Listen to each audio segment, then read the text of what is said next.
Bendecidos, bienvenidos a un nuevo capítulo de la Escuela de Reino. Hoy nos toca la clase número 26, titulada El cuerpo y la casa. El cuerpo y la casa.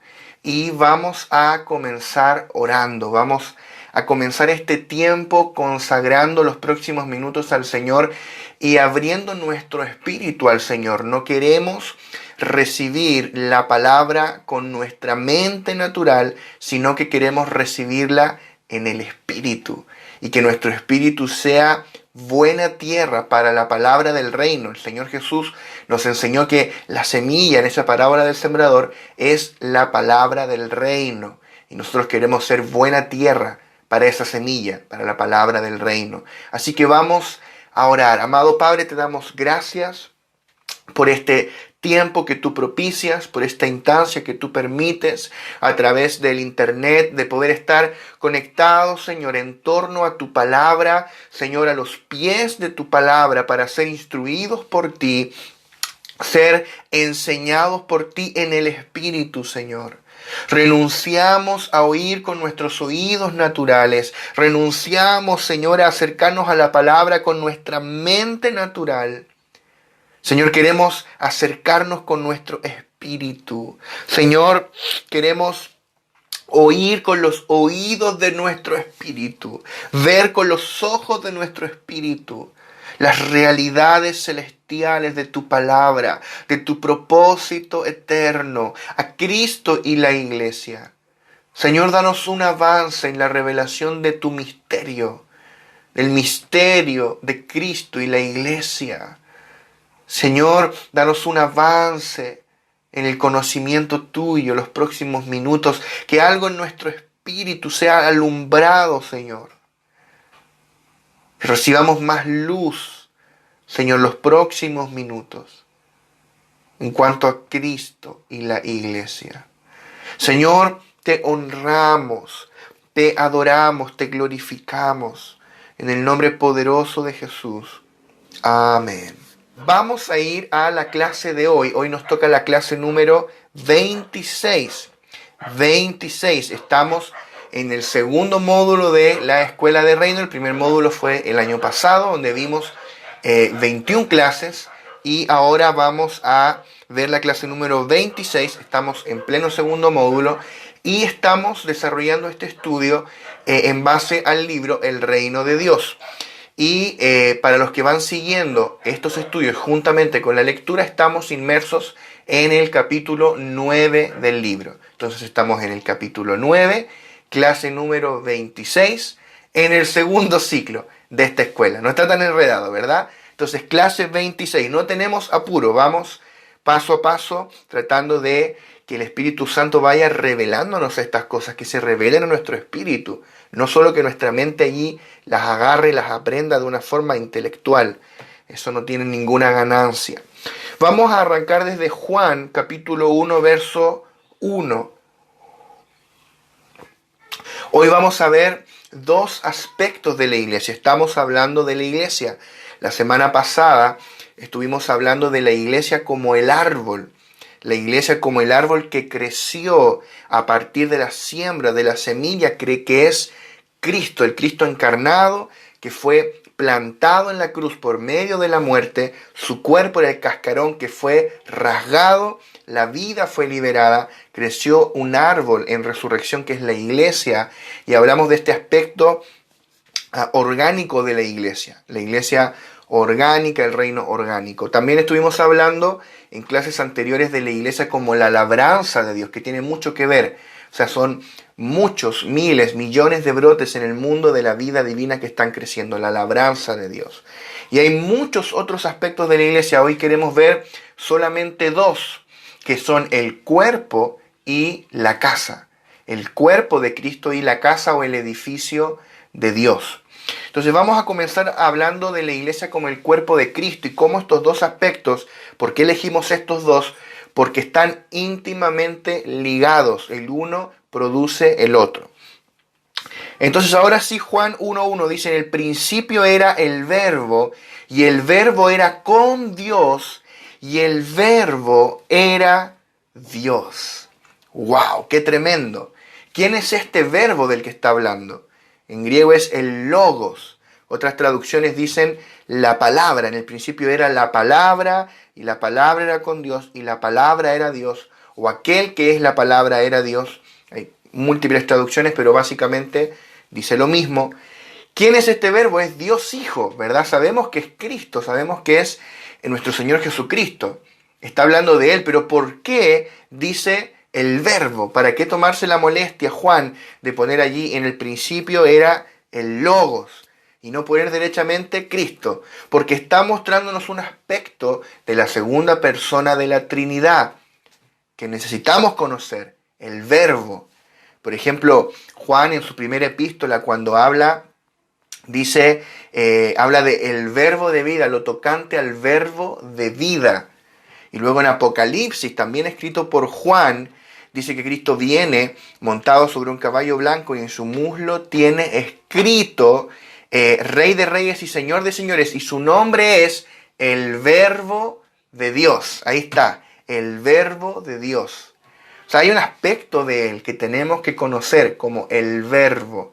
¿Por qué Él es el Verbo? ¿Qué es lo que es el Verbo? El Verbo es la definición de Dios.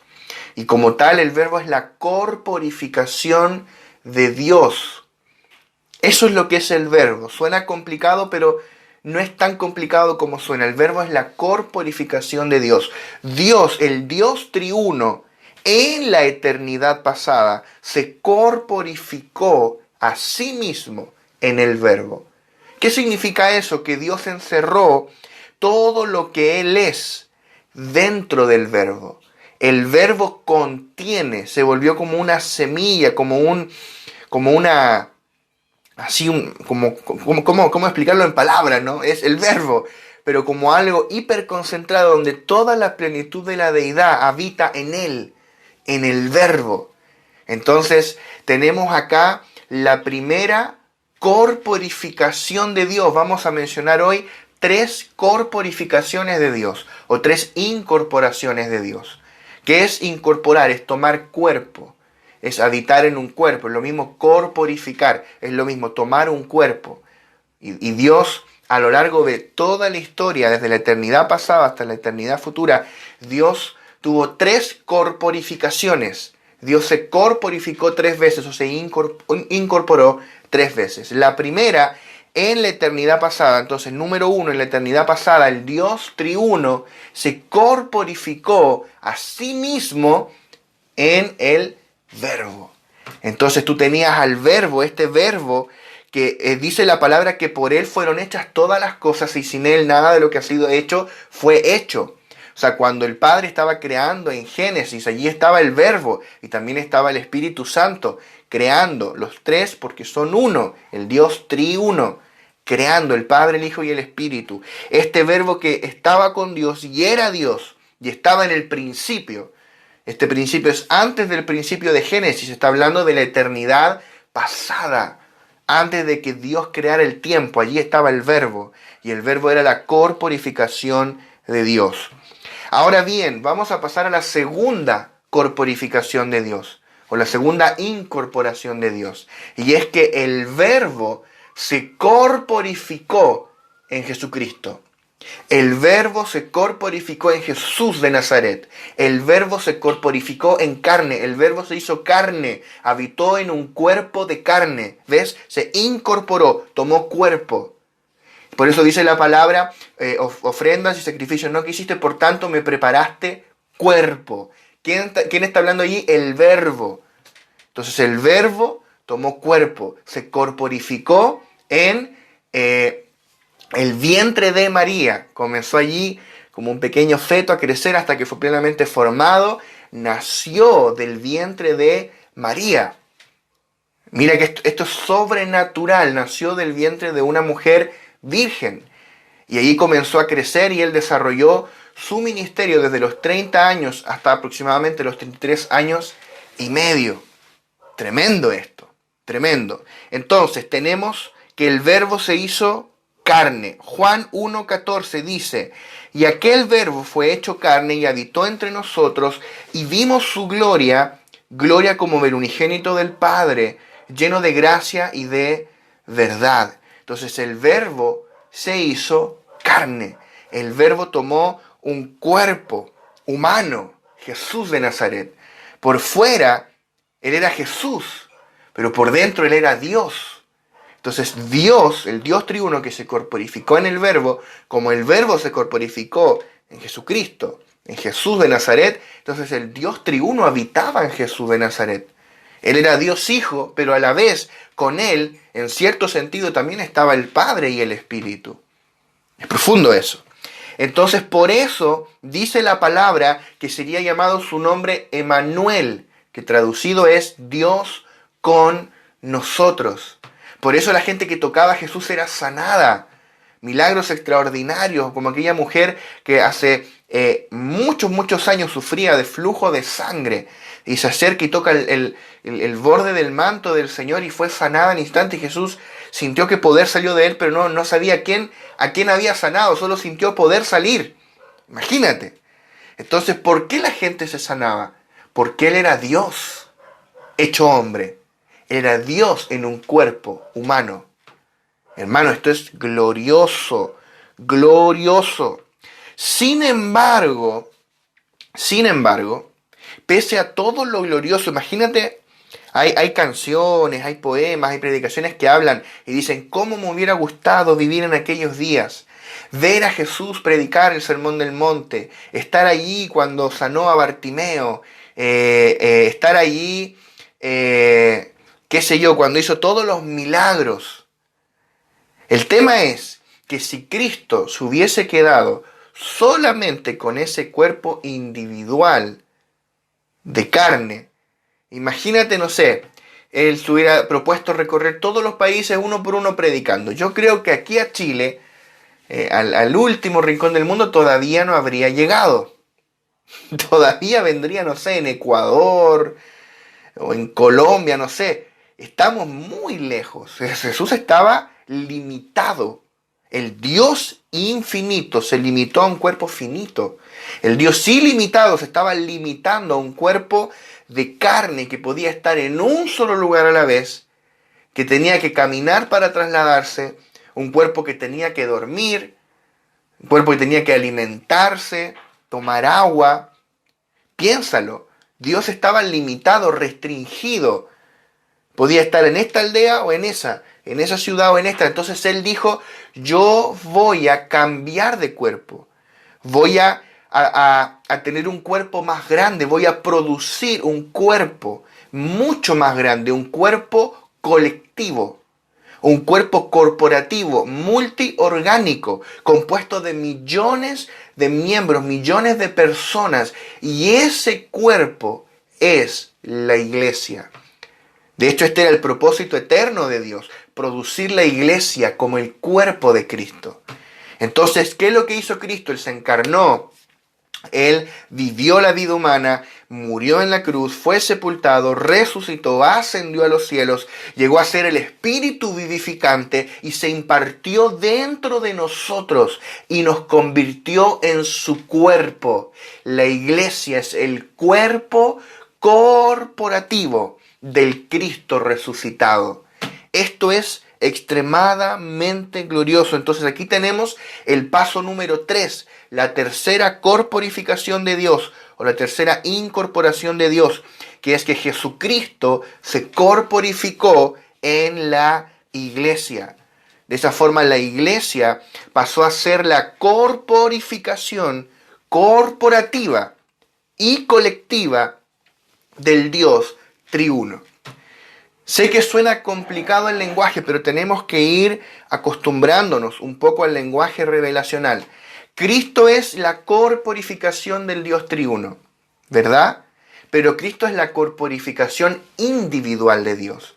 Pero dado que ahora Cristo se corporificó en la iglesia es la corporificación de Dios, pero ya no individual, sino colectiva, corporativa. Por eso decimos que la iglesia es la corporificación colectiva, corporativa del Dios triuno, para hacer su expresión, para hacer su manifestación aquí en la tierra y por la eternidad en la Nueva Jerusalén. Entonces ahora nosotros tenemos una unión orgánica con Él. Cristo es la cabeza y nosotros somos su cuerpo. Ahora yo asumo que si llegaste hasta la clase 26 de esta escuela, tú ya sabes que la iglesia es el cuerpo de Cristo.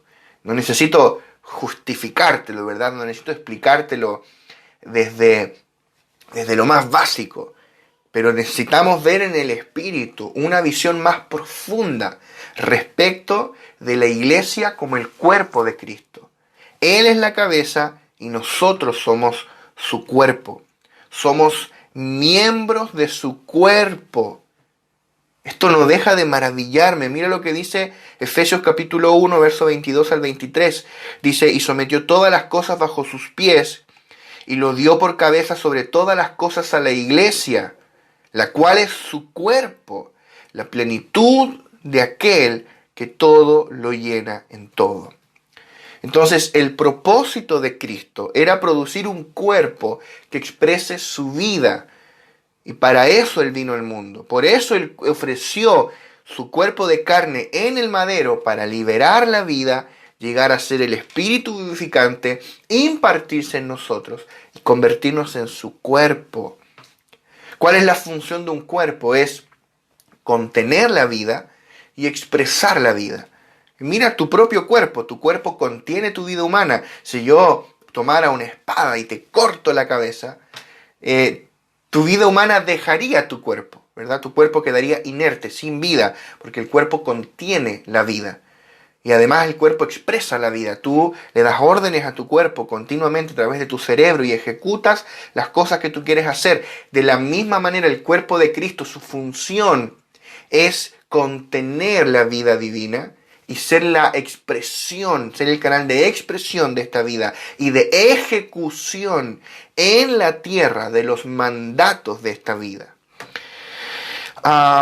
El primer cuerpo de Cristo, entonces, su primer cuerpo individual, que Él todavía lo tiene, ya vamos a llegar allí, este primer cuerpo individual de Cristo fue juzgado en la cruz para que el segundo cuerpo, que es la iglesia, surja. Su primer cuerpo de carne fue juzgado por nuestros pecados, pero el segundo, que es la iglesia, es para manifestar su vida de resurrección. Cristo en la carne, el Cristo encarnado, trajo Dios con nosotros, Emmanuel. Pero el Cristo Espíritu vivificante, trajo Dios en nosotros, ya no con nosotros, sino en nosotros.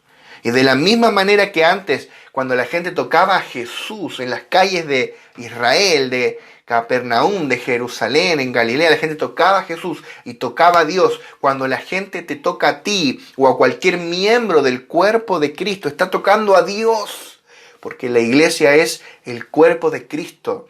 Y Cristo es la corporificación de Dios. O sea, la iglesia es la corporificación corporativa del Dios triuno. La iglesia es el nombre que se le da al cuerpo del Cristo resucitado. La iglesia es Cristo en resurrección. Es el Cristo que cambió de cuerpo. O sea, él en cuanto a expresión, en cuanto a la ejecución, en su aspecto terrenal del propósito eterno, Él cambió de cuerpo, ¿verdad? De uno individual a uno corporativo, que es la iglesia. Ahora bien, su cuerpo individual, Él todavía lo conserva. Y esto es importante que hagamos la aclaración. De repente hay cosas que uno no las aclara porque uno asume que todas las tienen claras, pero no siempre es así. Y algo que hemos notado, y hemos ido aprendiendo en realidad con el tiempo, trabajando en el internet, es que uno no debe nunca dar por sentado que algo está claro. Siempre puede haber alguien viendo el video que quizá tenga una duda respecto a algo y no podemos darlo por sentado. Entonces es importante aclarar este punto. No es que Cristo desechó ese cuerpo de carne. No es que Él ya no lo tiene más. Todo lo contrario. Él resucitó ese cuerpo y con ese cuerpo de carne Él ascendió a la gloria y se sentó a la diestra del trono de Dios. Porque recuerda que Jesucristo es 100% Dios y 100% hombre, eternamente. Él se encarnó eternamente. ¿Qué significa eso? Que ahora en la gloria hay uno como nosotros. Hay un hombre sentado a la diestra de Dios. Jesucristo, hombre, le llama Pablo. Porque Él es Dios, pero también es hombre. Entonces ese cuerpo individual todavía lo conserva. Él glorificó su cuerpo de carne. Él elevó esa parte humana a la gloria. Por eso dice la palabra que Él fue declarado Hijo de Dios con poder mediante la resurrección de entre los muertos. ¿Cómo es? O sea que antes no era hijo. Lo mismo te podrías preguntar cuando tú lees el Salmo 2, que dice, tú eres mi hijo, yo te he engendrado hoy. Y está hablando de la resurrección. ¿Cómo que antes? O sea que antes no era hijo. ¿Cuál es el tema? La parte divina, la parte de Él, que era Dios, era el Hijo eterno de Dios. Pero la parte humana de Jesús fue glorificada después de la resurrección. Por eso Él fue declarado Hijo de Dios con poder mediante la resurrección. Cuando Él resucitó, Dios le dijo, mi hijo eres tú, yo te he engendrado hoy. Hoy, ¿cuándo es ese hoy? El día de la resurrección. La parte humana de Jesús fue declarada hijo de Dios con poder mediante la resurrección. Entonces Él glorificó, Él elevó su parte humana a la gloria. Ahora, la parte humana de Él no era como la nuestra. Era una parte humana sin pecado, pero Él era 100% humano, 100% hombre. La elevó a la gloria. Y Él es el prototipo, Él es el modelo de lo que Dios está haciendo con cada uno de nosotros, porque dice la palabra que habiendo de llevar muchos hijos a la gloria, o sea que Él te está llevando a un lugar donde Él ya está. Él fue glorificado y Él también nos glorificará a nosotros cuando Cristo venga. Dice la palabra que Él transformará este cuerpo de humillación nuestra en un cuerpo de gloria. Seremos como Él es, en cuerpo, alma y espíritu. Qué glorioso. No me quiero adelantar porque vamos en el último capítulo de esta escuela a hablar de la segunda venida de Cristo. Porque la carga que el Espíritu me puso para esta escuela es, y para el libro igualmente, es el aspecto presente del reino. Pero tenemos que llegar en un momento a poder hablar más en profundidad de la segunda venida de Cristo. Y es con ese cuerpo individual que hoy está sentado en el trono, sentado a la diestra del trono de Dios, con ese cuerpo individual. Él va a venir cuando Él venga por segunda vez. Cuando Cristo venga por segunda vez, Él va a venir sobre las nubes del cielo con ese cuerpo individual. Entonces Él tiene un cuerpo individual, todavía lo conserva, pero también Él tiene un cuerpo colectivo y corporativo que es la iglesia. ¿Y para qué le sirve este cuerpo corporativo? Para consumar su propósito eterno aquí en la tierra, en esta era. Entonces, en cuanto a la ejecución de su propósito eterno aquí en la tierra, Cristo, podríamos decir que Cristo cambió de cuerpo. En cuanto a lo que es ejecución, su cuerpo individual lo mantiene, está sentado en el trono a la diestra de Dios, pero su cuerpo colectivo y corporativo, que es la iglesia, es el canal y el medio a través del cual Cristo está operando en la tierra. Es decir, que si Cristo va a tocar la vida de alguien en Irán, va a ser a través de su cuerpo. Alguien, un miembro de su cuerpo, tiene que ir hasta allá. Si Cristo va a tocar la vida de alguien en tu villa, en tu población, va a ser a través de ti o a través de otro hijo o hija que esté dispuesto, porque Él opera en la tierra a través de su cuerpo, que es la iglesia. El primer cuerpo entonces era individual, su segundo cuerpo es corporativo, que es la iglesia. Aclarado esto, leamos por favor 1 Corintios 12:27. Dice, vosotros pues sois el cuerpo de Cristo y miembros cada uno en particular. La iglesia no es una organización, es un organismo. No es una organización. La iglesia no es un equipo, es un ente orgánico colectivo. La iglesia no es un club social, no es una sociedad de personas. La iglesia es el cuerpo corporativo de Jesucristo. La iglesia es la extensión orgánica del Cristo resucitado. La iglesia es la expresión y la representación orgánica de Dios en la tierra. ¿Acaso un cuerpo está separado de la cabeza? ¿El cuerpo es una entidad distinta de la cabeza? De ninguna manera. Mira tu propio cuerpo, mírame a mí en tu pantalla. Mi cabeza y mi cuerpo son parte de la misma entidad. Esteban Briones. No soy una entidad distinta de mi cabeza o de mi cuerpo.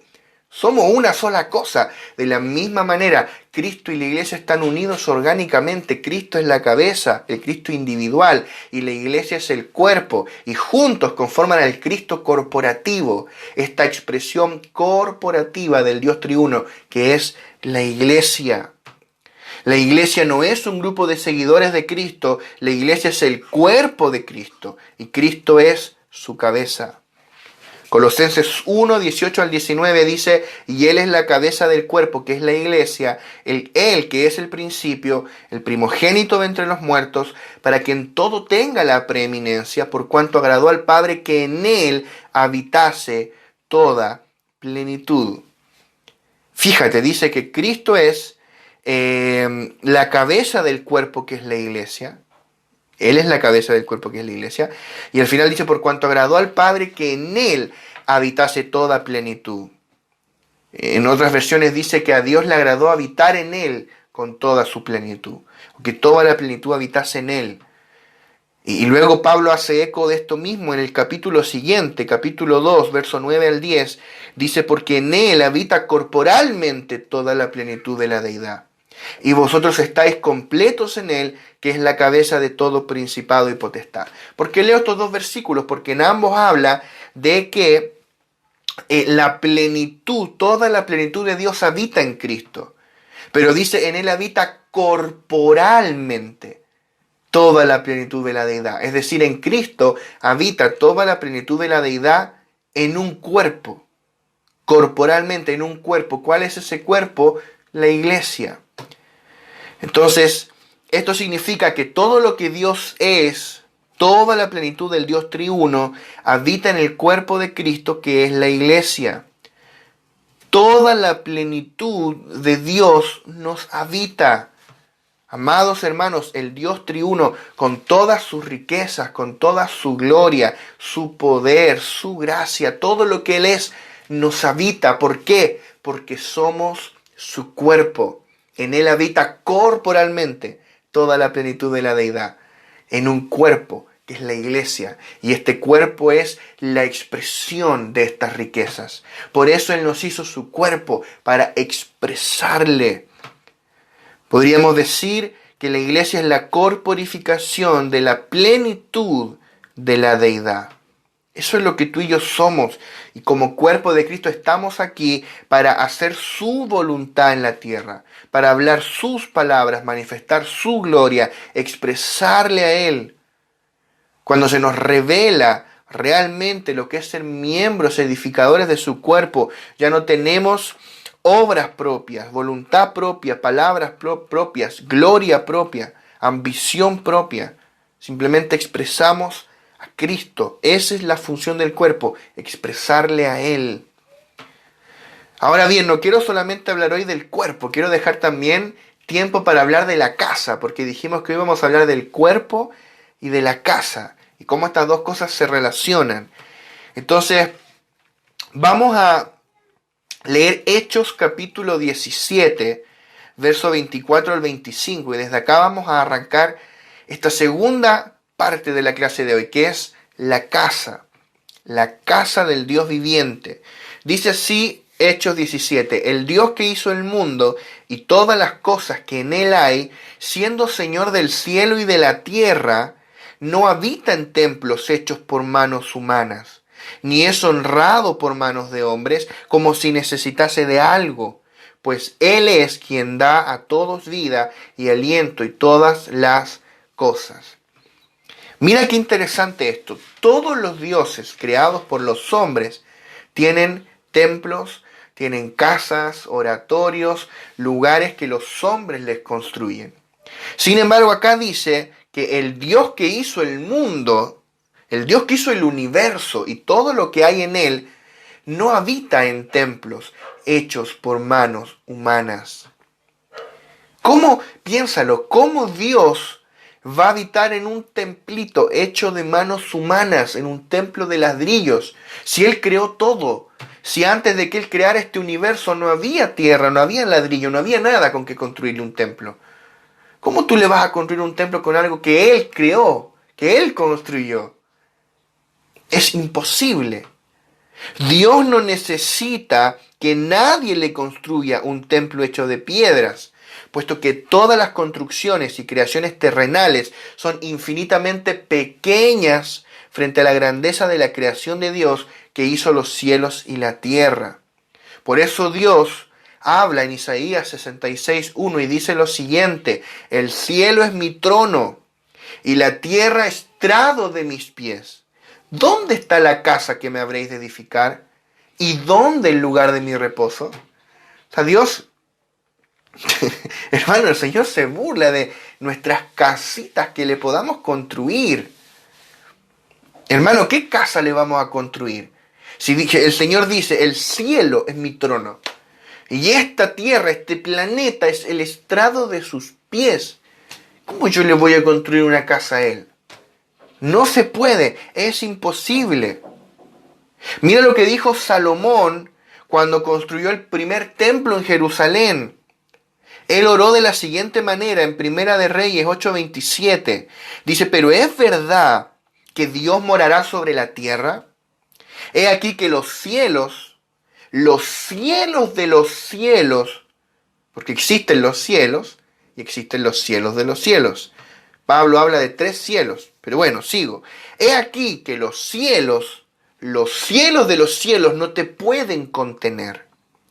¿Cuánto menos esta casa que yo he edificado?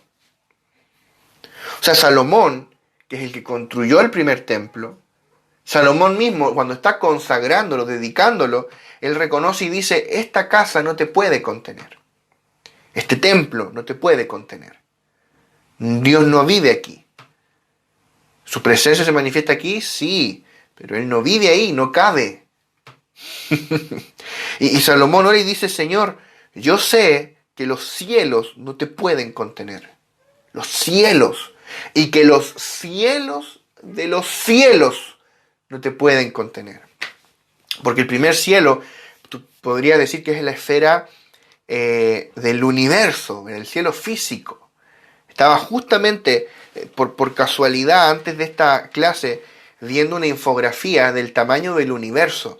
Partía de la Tierra, luego una foto de la Tierra tomada desde Marte, por uno de estas naves que envían ahí a hacer reconocimiento científico. Después había una foto de la Tierra que tomaron muy lejos con una de estas sondas que mandan ahí a recorrer el sistema solar. Después había una foto de nuestro Sol comparado con otras estrellas, es ínfimo. Después nuestra galaxia comparado con otras galaxias. Y después mostraban todo eso, todos esos cúmulos de galaxias en lo que es más o menos el universo conocido, el universo observable, porque después hay una parte que ni siquiera la podemos observar. Tú ves todo eso, y esos son recién los cielos, recién en la dimensión física. De ahí vienen los cielos de los cielos, hermano. Dios mío. Y los cielos de los cielos no lo pueden contener. Está el segundo cielo, está el tercer cielo, donde está el trono de Dios. El Señor mismo dijo, el cielo es mi trono. ¿Qué cielo es el tercer cielo? El tema es, la gran pregunta es, ¿dónde habita Dios? ¿Dónde vive Dios? Porque tú podrías decir, bueno, Dios vive en el cielo. Pero, ¿dónde vivía entonces Dios antes de crear el cielo? ¿Verdad?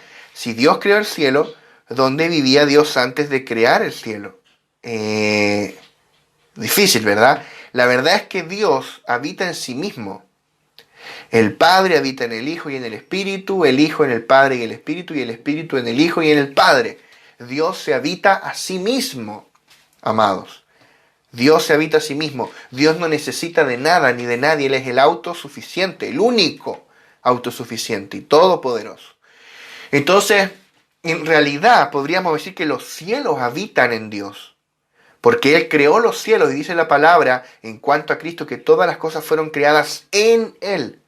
En Colosenses, y que todas las cosas en Él subsisten. O sea, si los cielos siguen existiendo, es porque Cristo lo hace subsistir. Porque el cielo fue creado en Cristo. O sea, que los cielos habitan en Dios, y no al revés. Entonces, ¿dónde habita Dios? Dijimos, Dios habita a sí mismo, pero Él no tenía una casa. En la eternidad pasada, Dios no tenía una casa, y Él quería una casa. En la eternidad pasada, Dios no tenía un cuerpo, pero quería un cuerpo. ¿Ves? Y también Él no tenía casa, y Él quería una casa. Entonces Dios, desde la eternidad pasada, se propuso en sí mismo crear una casa en la cual habitar, en la cual morar para siempre. Y esa casa es la iglesia. Vamos a ver un ejemplo en sombra, tipo y figura, que es cuando el pueblo de Israel salió de Egipto camino a la tierra prometida. Ellos allí estuvieron por 40 años recorriendo el desierto. Ellos armaban el campamento en un lugar, luego la nube se movía, tenían que mover el campamento y así por 40 años. ¿Qué es lo que ellos tenían que seguir? Porque todo el campamento se armaba en torno al tabernáculo, donde estaba la presencia de Dios. El tabernáculo, que básicamente era el templo, era lo mismo que el templo, pero como en su protoforma, su primera forma. El tabernáculo era una carpa, una tienda grande, no tan grande en realidad. Si tú visitas una de estas reconstrucciones tamaño real, vas a ver que en realidad no es tan grande. Yo no he visitado una, pero bueno, he visto fotos. Y tú puedes leer las medidas también en la Biblia, por supuesto. Y tenía 3 secciones, ¿verdad? El atrio, el lugar santo y el lugar santísimo. Todo con carpa. Básicamente lo mismo que el templo. Después el templo que se construyó en Jerusalén también tenía un atrio, tenía un lugar santo, un lugar santísimo, pero ya eran otro tipo de materiales definitivos. Entonces el pueblo por 40 años estuvo adorando a Dios en el tabernáculo, pero el tabernáculo no era la casa definitiva. No es que el tabernáculo estuviera mal, no, él quería una casa más grande. Por eso cuando ellos arribaron a la tierra prometida, ellos edificaron el templo, y cuando el templo estuvo listo, el tabernáculo dejó de usarse y el templo se volvió el lugar permanente de reunión. O sea que el tabernáculo fue por un tiempo, pero luego vino el templo. De manera que Dios tuvo 2 casas. La primera fue el tabernáculo y la segunda fue el templo. En cuanto a la administración para con Israel, la primera casa, que es el tabernáculo, fue temporal. La segunda casa fue la definitiva, que era el templo. Ahora bien, esto mismo es sombra y figura de lo que Dios haría en el nuevo pacto en cuanto a la administración de esta era. Insisto, en cuanto a la administración de esta era. Porque dice Juan 1:14, y el verbo se hizo carne y habitó entre nosotros. Allí la palabra griega para habitó significa literalmente, búscalo, cotéjalo allí en el Strong, en el Vine, en tu interlineal favorito, cotéjalo. Significa fijó tabernáculo, tabernaculizó. El verbo tabernaculizó entre nosotros. El verbo fijó tabernáculo entre nosotros. El verbo fijó tabernáculo. ¿Qué es lo que significa eso? Que el verbo eterno de Dios se hizo carne, fijó su tienda, su tabernáculo entre nosotros. O sea que el cuerpo de Jesús de Nazaret era el tabernáculo de Dios. Y por eso que la gente cuando tocaba al Señor Jesús se sanaba, eran liberados de demonios, cosas extraordinarias ocurrían porque era el tabernáculo de Dios. Dios estaba allí, Dios habitaba en él, él era Dios. Ahora bien, ¿cuál es el asunto? Voy a leer esto como lo tengo explicado acá. Esto significa que el cuerpo de Jesús de Nazaret era el tabernáculo que contenía a Dios. Jesús era la casa de Dios. Jesús era el tabernáculo en donde Dios habitaba en medio de los hombres. Sin embargo, en cuanto a la administración de esta era, el tabernáculo no era la casa definitiva de Dios. Porque Dios quería construir un templo más grande, un templo glorioso, definitivo, y ese templo es la iglesia, que sería la casa en la cual Dios habitaría para siempre. Entonces tú ves en la sombra y figura, el templo era para un tiempo, el tabernáculo era para un tiempo, pero el templo era la casa más grande y la definitiva, que es básicamente lo mismo. No es que Dios desechó el tabernáculo y lo cambió por el templo, es que el templo es el agrandamiento del tabernáculo. Es lo mismo, pero agrandado. Quiero que se capture este principio, por favor. No es que Dios desechó el tabernáculo, lo agrandó, le cambió los materiales y lo agrandó, pero es el mismo tabernáculo corporativo. El templo es el tabernáculo corporativo. Entonces, el tabernáculo era por un tiempo, pero Dios quería agrandarlo y producir el templo, que sería la casa eterna de Dios. Cristo tiene dos cuerpos. El primero, que corresponde al tabernáculo, fue su cuerpo de carne, pero el segundo, que es el templo, corresponde a su cuerpo corporativo, que es la iglesia. El primer cuerpo es individual, pero su segundo cuerpo es espiritual y corporativo. Entonces Cristo tiene dos cuerpos y tiene dos casas. Y son lo mismo. El primer cuerpo es la primera casa, el segundo cuerpo es la segunda casa. El primer cuerpo de Cristo individual es este tabernáculo que Él fijó entre los hombres.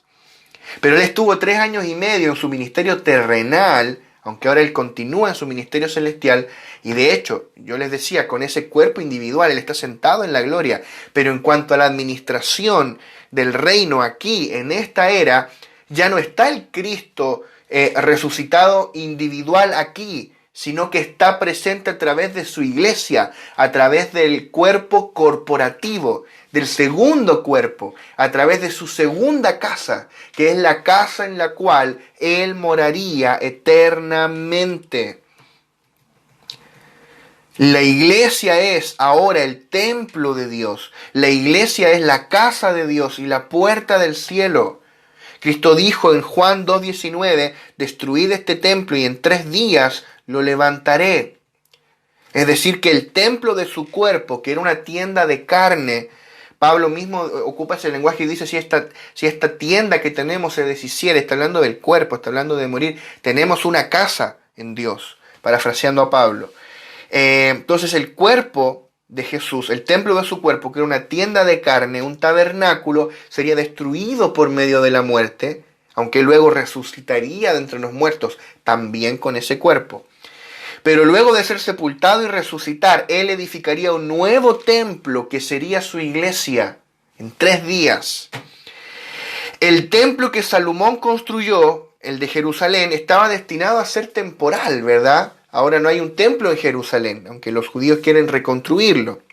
Sin embargo, ese templo era sombra, figura y tipo de la verdadera casa de Dios, el verdadero templo de Dios que es la iglesia. De la misma manera que Salomón edificó el templo en Jerusalén, que es sombra y figura, Cristo, que es el postrer Salomón, está edificando la casa eterna de Dios, que es la iglesia. Cristo es el postrer Salomón que edificaría una casa para Dios en la cual Él moraría eternamente. Por eso Cristo, en cuanto a administración, cambió de un cuerpo individual a uno corporativo. Cristo, en cuanto a expresión, cambió de casa desde la casa tabernáculo al templo para ser expresado a través de un cuerpo corporativo multiorgánico compuesto de millones de hijos, que es la iglesia. Entonces, podemos ver que la edificación de la iglesia, que es el cuerpo de Cristo y el templo de Dios, siempre fue el propósito eterno de Dios. Y para esto Cristo vino en carne para padecer, morir y resucitar de entre los muertos con el fin de producir su iglesia, la cual somos nosotros. Amén. Qué tremendo es esto. A mí me impacta hablar de estas cosas porque algo en nuestro espíritu hace eco, algo en nuestro espíritu vibra. Tiene que ver con la razón de nuestra existencia, con el por qué fuimos diseñados y creados por Dios, que es ser parte de esta edificación, ser un miembro de este cuerpo, de esto tan glorioso, de este misterio que Dios llama iglesia. Primera de Timoteo, capítulo 3, verso 15, dice: para que si tardo sepas cómo debes conducirte en la casa de Dios, que es la iglesia del Dios viviente, columna y baluarte de la verdad. Si yo te dijera a ti, hermano, voy a faltar a la reunión, por favor, te doy estas instrucciones para que sepas cómo conducirte en la casa de Dios, tal vez tú pensarías que me estoy refiriendo al salón donde se reúne la iglesia, ¿verdad? Pero no, por eso Pablo hace la aclaración y dice la casa de Dios, que es la iglesia del Dios viviente, columna y baluarte de la verdad. Es decir, que la casa de Dios no es un lugar físico, es la iglesia. Dios no habita en templos hechos por manos de hombres. Por eso Cristo mismo está edificando la iglesia. No con manos de hombres, sino con manos divinas. Él, que es Dios, está edificando la casa en la cual Él morará eternamente. La casa en la cual el Dios triuno morará eternamente. Y esa casa es la iglesia. Primera de Corintios 3:16 dice: ¿no sabéis que sois templo de Dios y que el Espíritu de Dios mora en vosotros? Nuestro Dios no necesita templos hechos con piedras, hechos con manos humanas. Dios tiene un templo viviente, compuesto de todos y cada uno de nosotros, donde somos piedras vivas en este edificio. Esa es la casa donde Dios mora y su Espíritu mora y reside permanentemente dentro de nosotros. Efesios capítulo 2, verso 20 al 22, dice: edificados sobre el fundamento de los apóstoles y profetas, siendo la principal piedra del ángulo Jesucristo mismo, en quien todo el edificio, bien coordinado, va creciendo para ser un templo santo en el Señor, en quien vosotros también sois juntamente edificados para morada de Dios en el Espíritu. Este es un aspecto de la iglesia que se nos tiene que revelar. La iglesia como el templo santo, la iglesia como morada de Dios en el Espíritu. En el estudio que hicimos de Efesios hablamos bastante de esto. Cristo es la piedra angular, el fundamento de la edificación, y sobre él estamos siendo edificados como una casa espiritual para Dios. Y aquí cada uno de nosotros es una piedra viva. Dios no quiere una casa con piedras muertas de ladrillo. No, Dios quiere una casa con piedras vivas, que somos santos, hombres y mujeres regenerados, lavados en la sangre del Cordero y que hemos recibido la vida divina. Mira lo que dice Primera de Pedro 2:5. Dice: vosotros también como piedras vivas, sed edificados como casa espiritual y sacerdocio santo para ofrecer sacrificios espirituales aceptables a Dios por medio de Jesucristo. ¿Ves? Nosotros somos las piedras vivas y juntos somos la casa espiritual. O sea, tú no eres la casa, somos la casa. Amén. Juntos, piedras vivas, ensambladas unas con otras. Si tú no estás ensamblado con nadie, si tú no eres parte de la realidad de la iglesia local, entonces tú no eres, en el sentido de administración, tú no eres parte de la casa. No estoy diciendo que no seas hijo de Dios, pero la casa se edifica con piedras, unas con otras, una abajo, una arriba, una al lado, una al otro lado, una en la esquina, en la otra esquina, piedras ensambladas. No es lo mismo amontonar piedras que edificar. Tenemos que ser edificados. Y no es solamente edificar a otros, es ser edificados. O sea, yo también debo ser edificado como piedra viva en esta casa espiritual. Primera de Corintios capítulo 3, verso 9 al 13, es un texto que leímos bastante cuando hablamos de la labranza. Dice: porque nosotros somos colaboradores de Dios y vosotros sois labranza de Dios, edificio de Dios. Conforme a la gracia de Dios que me ha sido dada, yo como perito arquitecto puse el fundamento y otro edifica encima. Pero cada uno mire cómo sobreedifica. Porque nadie puede poner otro fundamento que el que está puesto, el cual es Jesucristo. Y si sobre este fundamento alguno edificare oro, plata, piedras preciosas, madera, heno, hojarasca, la obra de cada uno se hará manifiesta, porque el día la declarará, pues por el fuego será revelada, y la obra de cada uno cual sea, el fuego la probará.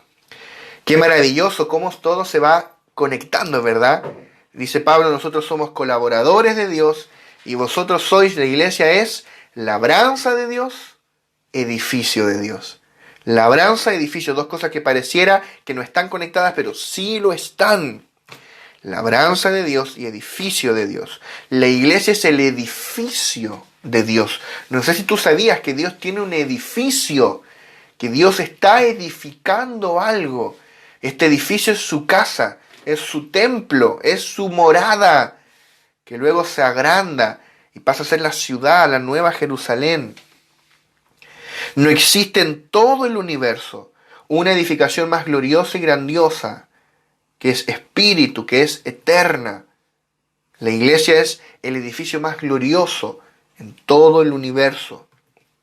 Dios no habita en templos hechos por manos humanas, y es por esto que Cristo mismo vino para edificar una casa para Dios, un templo que es la iglesia. Ahora bien, en este pasaje primero se menciona la labranza de Dios y luego se menciona el edificio de Dios. La razón es que la edificación del templo de Dios, la morada de Dios, solo se puede realizar por medio del crecimiento en vida. Ojo con esto, hemos hablado bastante del crecimiento en vida, que es que la vida divina crezca en mí, que Cristo sea formado en mí, que esta vida en mi interior leude todo mi ser de adentro hacia afuera, tenga su crecimiento. Eso es el crecimiento en vida, que me hace crecer como un brote de la vida divina, como un árbol en esta labranza de Dios, en este campo de cultivo que es la iglesia. Ahora bien, la edificación de la iglesia, la edificación del edificio, solo es posible por medio del crecimiento en vida. Es decir, a medida que crecemos en vida como su labranza, llegamos a ser los materiales preciosos que se usan en la edificación de la iglesia, los cuales son oro, plata y piedras preciosas. Como iglesia somos el campo de cultivo de Dios, una labranza donde se cultiva a Cristo a fin de que se produzcan los materiales preciosos para el edificio de Dios. Esos materiales son oro, plata y piedras preciosas. El oro es la vida divina, la vida y la naturaleza divinas que están en nosotros, la vida. La plata tiene que ver con la redención y las piedras preciosas tienen que ver con la manifestación de Cristo en nosotros, que es única. Cada uno es una piedra preciosa diferente que adorna el edificio de Dios. Y que tiene que ver con el Cristo procesado que se manifiesta a través de una gracia única. Bueno, entonces estos son los materiales correctos para edificar. Pero también hay materiales incorrectos, que tienen que ver con los componentes del alma. La madera, el heno y la hojarasca están en el alma, no redimida. Representan el viejo hombre y la vieja naturaleza que moran en nuestra mente, en nuestras emociones y en nuestra voluntad no redimida. No vamos a aventurarnos a decir, mira, la madera es la mente, el heno es como la emoción, la hojarasca es como la voluntad. No, pero básicamente refleja el alma no redimida. Madera, heno y hojarasca, el alma no redimida. Pero cuando nuestra alma y nuestro yo pasa por la cruz y Cristo crece y es formado en nosotros, estos materiales inferiores dan lugar al oro de la vida divina que crece y es propagada en nosotros, a fin de que nos transformemos en piedras vivas de oro puro, con las cuales se está edificando la casa de Dios. Mientras más Cristo crezca en mí, mientras más Él sea formado en mí, más oro va a haber en mí como piedra viva, a fin de poder ser edificado en la casa de Dios.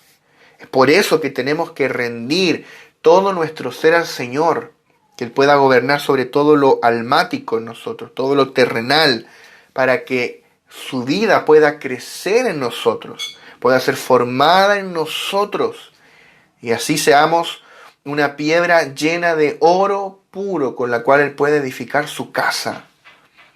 Vamos a hablar más de esto más adelante en un capítulo que se llama La Iglesia Incorruptible. Vamos a hablar bastante allí, o el Reino Incorruptible. Mira, no recuerdo cómo le pusimos al capítulo en el libro, pero básicamente habla sobre una iglesia incorruptible. ¿Cuál es la clave para eso?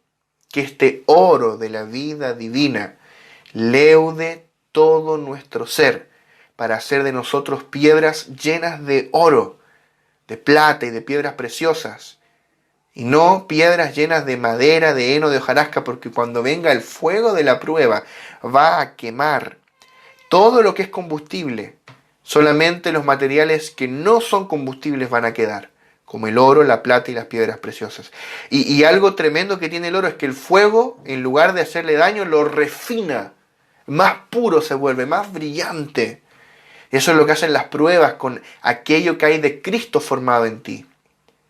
Que en lugar de destruirte, las pruebas vienen a refinar al Cristo que te habita. Vienen a refinarte para que Cristo crezca aún más en ti, para ser manifestado a través de ti. Por eso el profeta Jeremías dijo lo siguiente en Jeremías 1:10. Jeremías 1:10. Dice, mira, esto es lo que le dijo el Señor a Jeremías. Mira que te he puesto en este día sobre naciones y sobre reinos, para arrancar y para destruir, para arruinar y para derribar, para edificar y para plantar. Entonces este pasaje muestra dos cosas en simultáneo. Lo primero es un efecto negativo y lo segundo es un efecto positivo. Hay un efecto negativo desde cierto punto de vista de la obra de Dios en ti. ¿Cuál es ese efecto negativo? Ese efecto negativo es sobre todo lo almático, sobre todo lo adámico, sobre todas las obras del diablo, en la vieja naturaleza y en el mundo y en la vieja creación, que tiene que ver con arrancar, destruir, arruinar y derribar. ¿Para qué? Para preparar el terreno para que se establezca la nueva creación manifestada en el reino por medio de la iglesia. Y el segundo efecto de la obra de Dios, que es positivo, tiene que ver con la iglesia y es edificar y plantar. Mira qué interesante, el versículo dice, arrancar, destruir, arruinar y derribar, ¿para qué? Para luego edificar y plantar. Eso tiene que ver con la iglesia. La iglesia es edificada y es plantada, porque es un edificio y también es una labranza. Como iglesia somos el campo de cultivo de Dios, una labranza donde se cultiva a Cristo a fin de que se produzcan los materiales preciosos para el edificio de Dios. Por eso que Pablo dice, ustedes son labranza de Dios y edificio de Dios. Eso significa que el reino es algo que es plantado y a la vez es edificado. El reino es a la vez una labranza y un edificio. Es a la vez un árbol y un templo o un edificio. Y todo esto es orgánico. Qué tremendo es esto, cómo la labranza produce el edificio, porque por medio del crecimiento en vida nos volvemos piedras que están con los materiales apropiados para el edificio, para ser juntamente edificados con todos los santos. Y con esto tiene que ver la obra del ministerio, y con esto vamos a ir cerrando por hoy. En Efesios capítulo 4, verso 11 al 12. Dice, y él mismo constituyó a unos apóstoles, a otros profetas, a otros evangelistas, a otros pastores y maestros, a fin de perfeccionar a los santos para la obra del ministerio, para la edificación del cuerpo de Cristo. O sea que acá vemos el enfoque único de Dios para con su obra. Este versículo es como un filtro que debería permear todas las actividades que nosotros tenemos como iglesia, todas las cosas que nosotros hacemos, y es a fin de perfeccionar a los santos para la obra del ministerio, para la edificación del cuerpo de Cristo. ¿Cuál es la obra del ministerio? La edificación del cuerpo de Cristo. Te lo dice ahí, no te lo digo yo, ahí está. ¿Cuál es la obra del ministerio? Edificar el cuerpo de Cristo. No hay otra. No hay otra obra en el ministerio. No hay otra cosa que Dios te haya llamado a hacer que edificar el cuerpo de Cristo. Puede ser con muchos dones, con muchos llamados, muchas operaciones, muchas asignaciones, pero hay una sola obra que Dios nos llamó a hacer: edificar el cuerpo de Cristo. Si lo que yo estoy haciendo no está colaborando a edificar el cuerpo de Cristo, que es la iglesia, tanto en su expresión global como en su expresión local, yo no estoy colaborando al propósito eterno de Dios. No importa lo mucho que grite, zapatee, dance o cante o toque la guitarra, si yo no estoy colaborando a edificar el cuerpo de Cristo, yo no estoy colaborando en el propósito eterno de Dios. Dios no tiene otra obra en esta era más que la edificación de su iglesia, la cual es su cuerpo y su templo y su labranza. Dios no tiene otra obra en esta era. Dios no está involucrado en ninguna otra cosa. Dios no está edificando ninguna otra cosa en esta era fuera de su iglesia. Este es su propósito eterno. Es la única obra en la que Dios está involucrado. Por eso nosotros debemos renunciar a todo otro interés, a toda otra ocupación, a cualquier otra actividad que nos robe el tiempo y las energías, y dedicarnos a la edificación del cuerpo de Cristo, consagrarnos a este encargo de Dios. Si este es el único propósito de Dios, también debería ser el nuestro. Este es el enfoque de Dios en esta era, no hay otro: edificar el cuerpo de Cristo. Y la expresión práctica de ese cuerpo siempre es la iglesia local, la edificación de la iglesia local. ¿Cómo yo sé que a un hombre o mujer se le reveló el propósito eterno, se le reveló la casa, se le reveló la labranza, en que es un hombre o una mujer dedicado al servicio de la iglesia local, de la edificación de la iglesia local? Ya sea ganando almas, discipulando a otros, afirmando gente, consolidando, visitando, atendiendo casa de iglesia, sirviendo en todo lo que se requiere en una iglesia local. Porque la iglesia local no solo tiene un aspecto espiritual, también tiene un aspecto humano. Y esos humanos ensucian, por ende hay que barrer, por ende hay que hacer cosas domésticas que son extremadamente importantes. Tú ahí ves qué tanto se nos ha revelado estas cosas.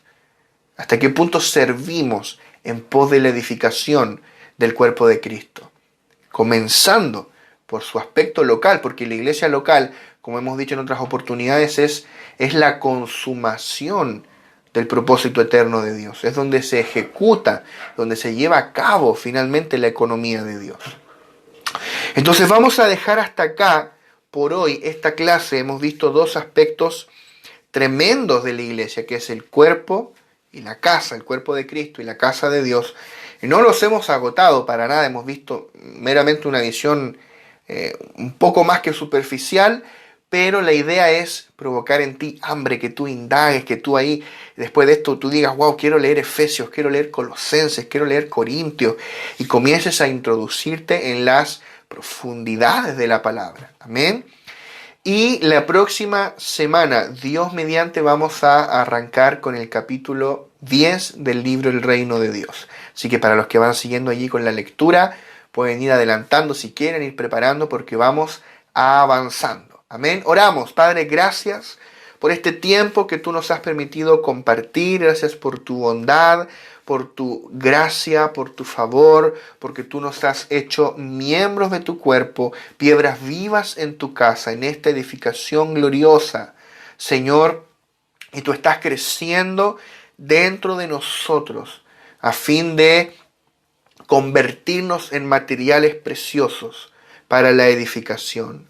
Señor, revélanos estos asuntos y llévanos a dar fruto de una manera práctica, Señor, en pos de la edificación de tu casa. Señor, que cada uno de nosotros en nuestras iglesias locales respectivas podamos ser miembros edificadores, servidores, gente dispuesta, Señor, a servir y colaborar en tu propósito. Gracias, Señor, en el nombre poderoso de Jesús. Amén.